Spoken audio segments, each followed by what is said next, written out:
Bib, saya ceramah begini, Bib. Saya punya ceramah begini Habib Majid. Ya iyalah, kalau ada anak kecil diam, nggak normal berarti itu anak. Coba yang punya pita. Itu dari kecil pasti. Disambit sama temannya dari pohon.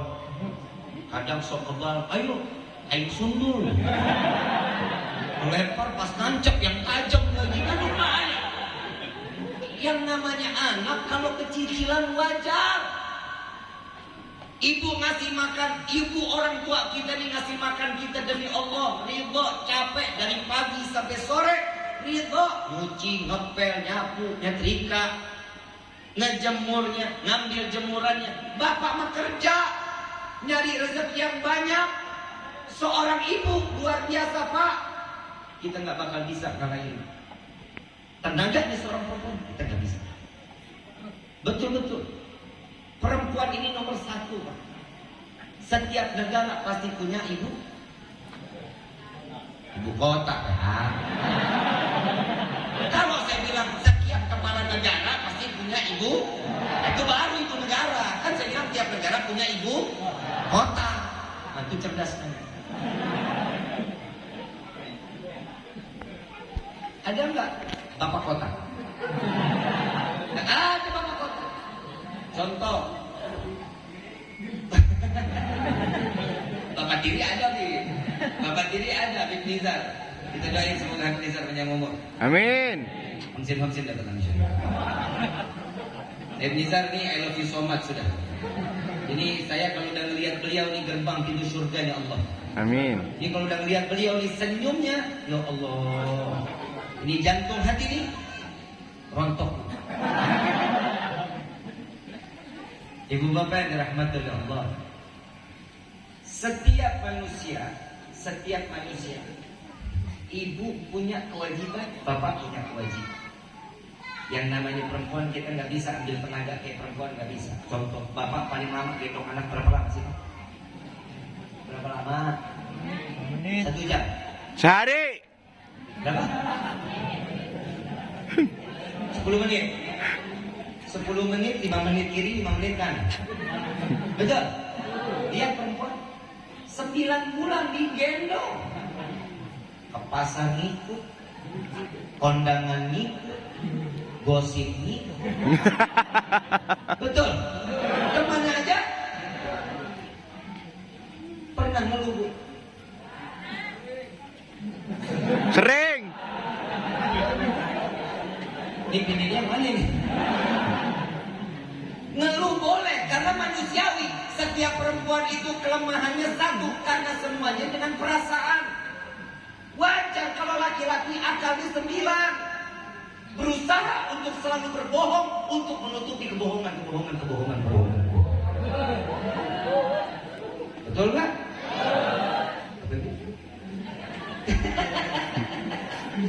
Akhir gila nih kalau begini, besok mau saya ceramah cuma gue gitu. Kenapa? Menutup kebohongan itu. Yang pertama, laki-laki nggak akan mau terlihat lemah di depan istrinya. Saat pulang kerja dalam keadaan beban, ditanya gimana kerjanya? Alhamdulillah lancar. Padahal lagi ruwet setengah mati. Betul nggak Pak? Betul. Jadi kalau undang gue hati ini. Yang kedua, setiap apapun yang ditanya, Pak, saya butuh uang 2-3 hari lagi sekian, ada nggak Pak? Insya Allah ada. Mau minggu, mau kemana? Ada. Yang penting pujaan hati selalu senang. Betul nggak? Lu nggak pernah gombal emang? Masa gue bantuin gombal? Bu, ngiri nggak sama ibu? Diri ibu sendiri nih, ibu ngerasa nggak ngiri? Kok ada yang namanya orang tua melahirkan Habib Agim, Habib Muhammad dengan keluarga yang lain menjadi seorang yang alim, yang soleh, yang taat, dekat kepada Allah, memakmurkan apa yang diajarkan oleh Nabi Muhammad SAW. Pasti ibu mau nanya, bapak pun mau nanya, doanya apa buat anak kayak gini? Yang pertama, saya akul yakin anak-anak beliau dijauhkan dari kata makanan atau rezeki yang syubhat. Gak jelas halal haramnya. Kalau kita kan kagak, apa aja, kumaha aing bae. Betul. Makanya banyak anak sekarang sama orang tua kurang ajar luar biasa. Kenapa? Karena orang tua yang mendidik kita.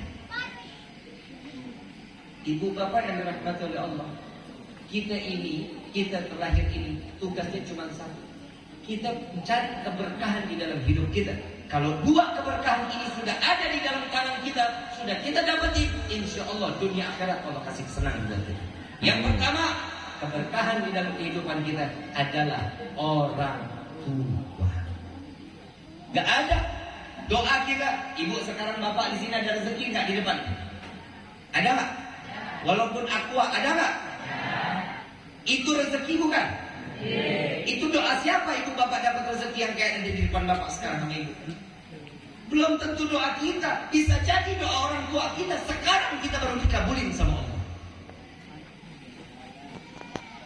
Yang pertama, yang kedua, sampainya kita sampai terdidik, kita kumpul di dalam majlis ini, didikan siapa? Makanya cium tangan orang tua, ya, cium kaki orang tua, ambil tangannya, minta taruh di atas kepala, doain saya ibu, doain saya bapak menjadi anak yang soleh-soleh. Cium tangan sama orang tua, model anak sekarang macam-macam. Ada yang di jidat, ada yang di pipi. Saya naudzubillah min dzalik, saya nggak yakin nih ini bakal bertahan lama. Insya Allah kemungkinan kalau ini masih berjalan terus 5 tahun atau 10 tahun yang akan datang, cium tangan anak bisa di leher sama di tengkok. Betul nggak? Yang namanya cium tangan itu indera penciuman mana? Dong. Lu ngomong ini dong. Kamu nanya. Kalau lu ngomongin hidung, gua menang. Karena berhubung ada Habib Nizar sama Habib Bagir, gua kalah. Yang namanya indera penciuman adalah yang namanya penciuman berarti dihirup, bukan dikecup. Tolol. Cium tangan kita dikecup. Kan berasa di tangan diperkosa. Jangan, kita makan minyak wangi juga ada harganya. Begitu sampai mobil kita ditisuk ke selai, wah udah enak banget sih baunya. Ya, yang kecil. Kalau bisa cium tangan dulu 2 kali bolak-balik atau 3 kali bolak-balik, begitu juga cium tangan orang tua. 1 punggung, 2 telapak tangannya, punggung lagi, baru minta ridho dari orang tua. Paham ya? Yang kedua, keberkahan di dalam kehidupan kita ada di tangan guru kita. Guru adalah salah satu yang membawa keberkahan. Kita bisa terdidik sampai ini, sampai ke tempat ini, semua wasilah dari guru kita. Insya Allah Habib Agil memberikan ilmu yang bermanfaat. Dan semua guru-guru kita yang ada di sini memberikan ilmu yang bermanfaat, sehingga kita membawa bekalan, membawa sampai ke rumah Nabi Muhammad SAW, dan kita dapat membekalkan diri kita kelak di yaumil qiyamah bahwa kita pernah duduk di dalam majlis di mana majlis tersebut disebut nama Allah dan disebut nama Nabi Muhammad SAW. Amin.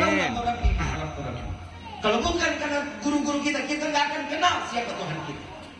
Syukur kita sama Allah di kampung ini punya guru muda, baik, sabar, husnudzon. Paham ya? Jangan ditinggalin. Isma, satu ada keturunan Rasulullah di dalam satu kampung. Ini adalah salah satu nur yang tertetes di dalam dirinya, cahaya Nabi Muhammad SAW. Kalau udah ulama, cucunya Nabi, kira-kira di kampung berkah apa kagak? Berkah apa kagak? Yang namanya ulama aja tuh pelita, tijar di dalam kehidupan. Kalau kita punya lilin, contoh, kita mati lampu nih satu kampung, punya lilin cuma satu, kira-kira kita terangin kampung kita atau kita terangin orang lain? Kita terangin rumah kita sendiri dong. Begitulah, kita nih udah punya lilin nih satu nih. Ya, mudah-mudahan sih bukan lilin lagi dari pagi. Ini lampu tembak udah. Lampu tembak yang udah bisa menerangkan, jangan cari yang gelap, cari yang terang. Kenapa? Yang gelap belum tentu indah hasilnya, tapi yang terang sudah jelas di mana akan ujungnya. Ibu jalan ke sono, bapak jalan ke sono, waktu gelap, nggak tahu jurang, nggak tahu apa, nggak tahu, tahu kecemplung pai. Modal.